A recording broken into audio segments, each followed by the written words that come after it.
How to fix Game Turbo not working problem. Hey guys, in this video we are discussing about how to fix Game Turbo not working problem. Before that guys, make sure you have liked this video and also click on subscribe button for more videos. So okay, let's start our tutorial and how can we fix Game Turbo not working problem. Basically our my device there are no Game Turbo option, but I will tell you how can you fix this issue.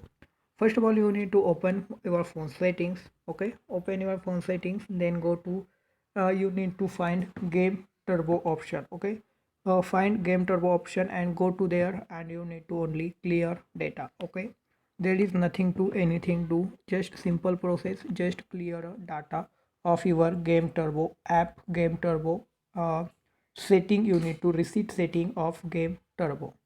There was nothing any special. If you don't find Game Turbo option, you need to go to setting and you need to search, use search button. There are, you can see in upper side search button, you just press here and search Game Turbo and go to Game Turbo.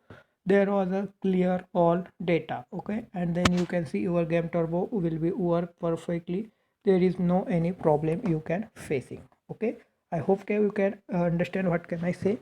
If you don't have like and channel subscribe, so quickly subscribe our